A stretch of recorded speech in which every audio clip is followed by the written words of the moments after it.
Admiral Dreadnoughts, is it still worth picking up, and is it any good? GameLabs, who also did Naval Action, that I've done some videos on, were the developers of this game, but sadly, their company kind of got sold to an investment company halfway through the development of this game. And that did have an effect on it, for sure. And eventually, GameLabs have been shut down by the investment company. The devs did get a final update out for this to try and fix everything they could before they all got fired.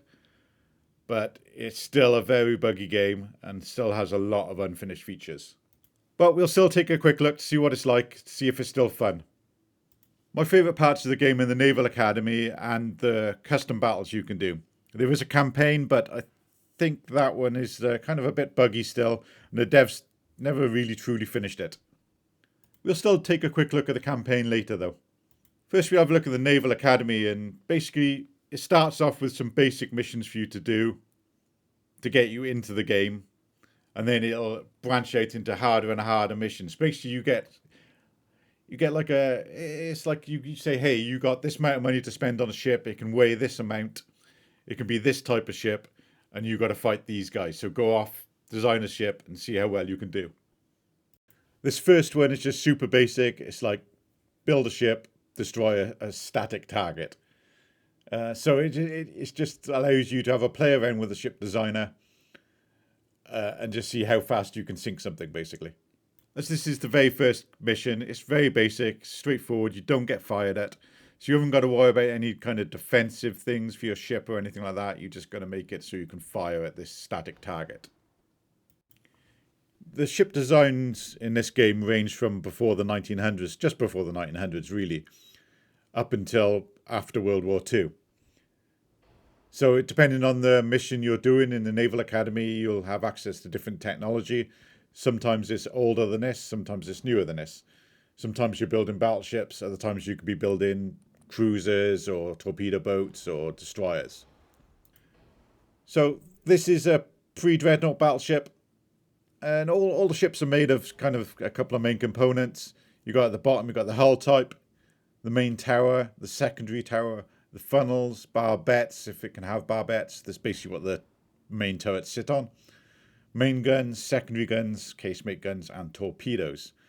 And then you have a load of little subcomponents on the side that kind of give you different bonuses to different things. So like different types of armor plating, depending on the year and so on. Yeah, as I mentioned, this mission's super basic. He won't fire back. It's just something for you to practice setting up a ship with. We'll quickly go over the UI. Down the bottom, right in the center, is your ship you got selected. If you've got more than one ship, they can show down there. You can form basically ships into kind of groups and control them in different ways. One will kind of lead the group and the others will kind of follow the ship. And you can change the formations and so on. Then, I guess, on the top right, you got your compass, you got your weather, you got your game speed, the time of day, and so on. Next to that, you got your ship again. You can select with an F key. If you've got groups of ships again, you can use the different F keys to select the different groups.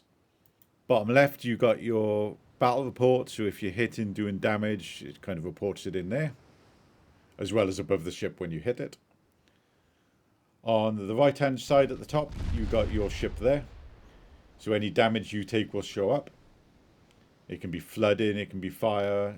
As you can see here, if you target their ship, you can see the damage on their ship. Below that, you've got the weapons. So what weapons you've got on your ship, how much ammo you got, whether or not they can actually aim at the ship you're looking at. And then you got your crew at the bottom, how well trained they are and kind of bonuses they get. Then at the bottom again, just above the ship selection, you got your kind of basically formation settings on the left hand side, what your guy's going to do if he's going to follow someone or screen someone, what kind of ammo you're going to use in your main gun and your secondary gun. You can leave it on auto and it'll either select armor piercing or HE, depending on the kind of ship it's firing at.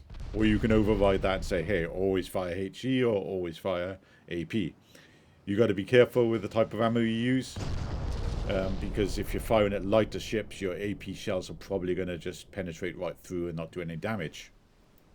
And then next to that, you got basically what kind of shots your AI are going to take. If it's normal, they'll make sure they can hit, or at least think they're going to hit before they fire. You can set it to more aggressive, so they'll take more risky shots. But of course, you've got to conserve your ammo in the bigger fights and so on. Yeah, I think that's about it for the UI. Obviously, when you target the ships, you get to see the stats of that other ship, so you can see the weapons it's got, what damage it's taken, and so on. But anyway, as he's a sitting duck, you're targeting this guy, you're hitting him pretty easily. So we'll kind of skip past this now. This one we're going to take a look at now is quite a fun mission, I think. Basically, you've got to design a semi-dreadnought ship, which is obviously another pre-dreadnought. This time I think you're French, so it's going to be a different type of hull. And you also have 2 light cruisers with you, and you're going to fight the same kind of ships. As you can see, this is a French design, so it's actually slightly different to the ones we were looking at before. I'm going to make it as big as I can. You've got a certain amount of money to spend, as you can see at the top, 162k, and this can be a 17,000 ton ship. There's a few new things unlocked, a few bits of technology that we didn't have in the last fight. But yeah, I'll set this up to be a decent fighting ship, or at least I hope it'll be a decent fighting ship. I mean, I can't go into all the details here because it would just take too long. You can do so much with the ship designs in this game. It's pretty good.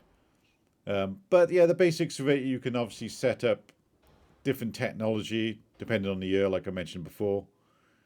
You can, change how much quarters your crew have, how well trained they are, how big the ship is, how fast the ship is, how many bulkheads are within the ship, the kind of distance the ship can travel as well. This all kind of adds to the weight of the ship and the cost of the ship.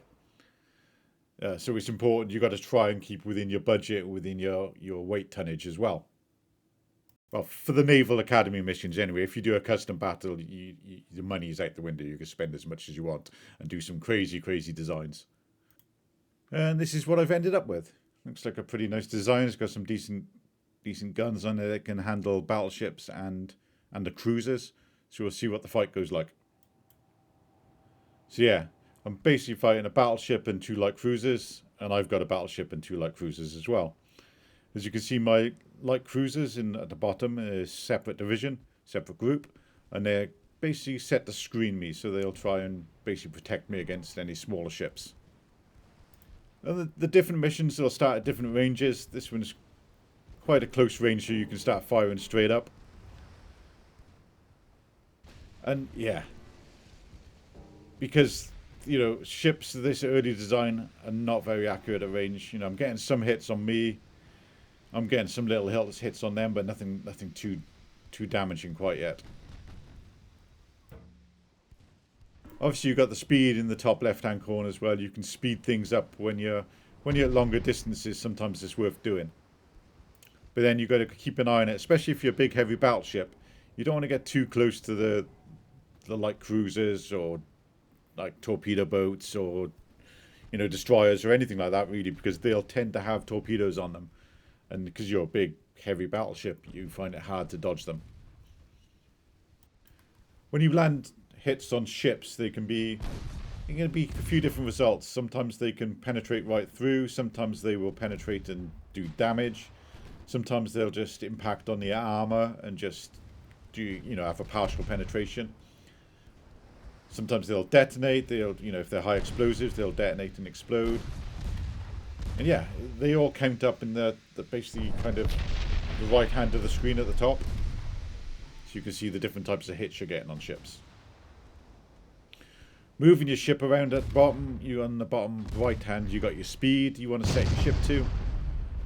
And you can basically kind of left click your mouse to kind of move in a direction, or you can use the little slider on the right at the bottom. And your ship will kind of constantly move in that direction.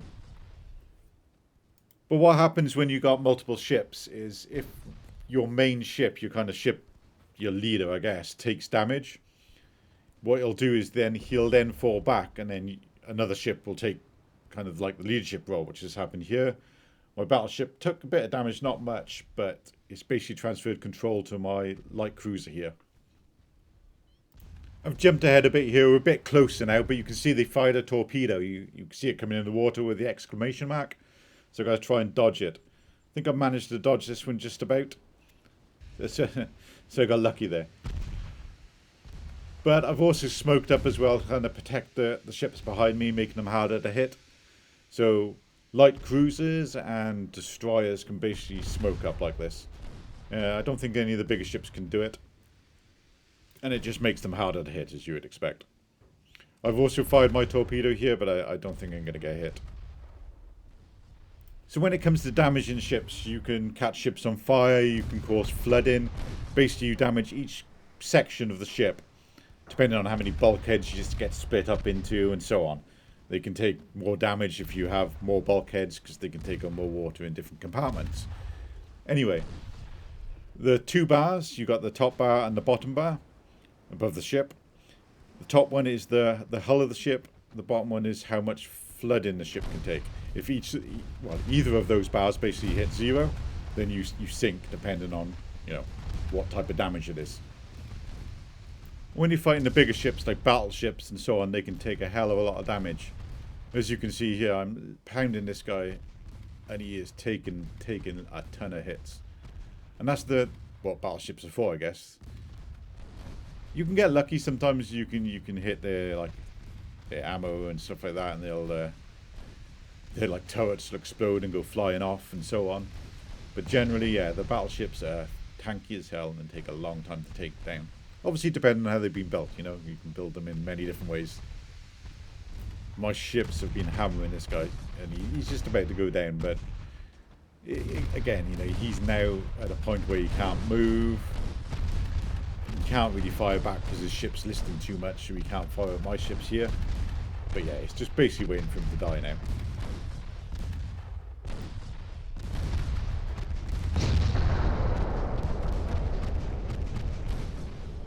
And yeah, this guy has not long left to live. But my guns actually are not doing too well against his armor at this range. But yeah, we get him in the end. I think it was mostly my battleship that did the damage. Then at the end of the fight, you get to see the stats of the battle to see how well your ships did. It gives you an idea of if you built a good ship or not. Yeah, it's quite interesting. At least you know how well your ships did, and if you want to kind of redesign them, you can go back and do the same mission again. Now, I just want to do a quick overview of the campaign mode. Now, I know this video's gone on long enough already, but I just want to show you what it's like. Even though it's kind of buggy and not quite finished, it's still worth a look, and it still can be a bit of fun. Depends how much you're willing to put up with bugs. Obviously, you get to set up the starting year, the nation you want to play, difficulty levels and so on, and whether or not the AI generate you fleets to start with. You can choose to design all your own ships from scratch, but obviously it takes a lot longer to actually start the campaign doing that. So this is the campaign map. It's basically a map of the world.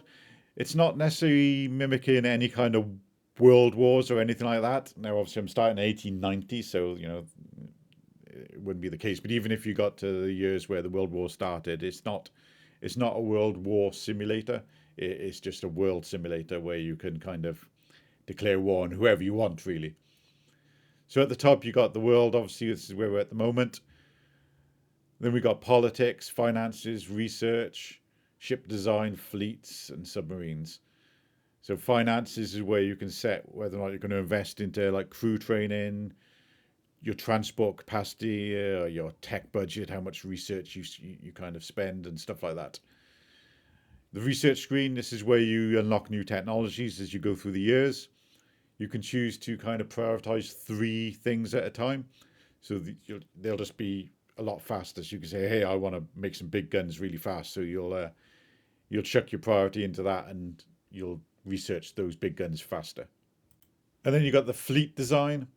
Well, the ship design section, this is where you design ships that are going to be part of your fleet. Now, you start with a certain amount of money to spend. So when you design these, you kind of want to take into account the amount of money you got to spend. Obviously, Great Britain have got quite a lot of money, So you can build some big ships and build a lot of the big ships as well. So here you get to choose as well, what ships you want to build. Each of these you would save, and then you would build them when you go out into the world. You can start building up fleets and then putting them into different ports and so on. And then you get your kind of fleets where you can manage the fleets that you've got already. You can scrap ships, you can mothball them when they get too old. You can change the ports they're at.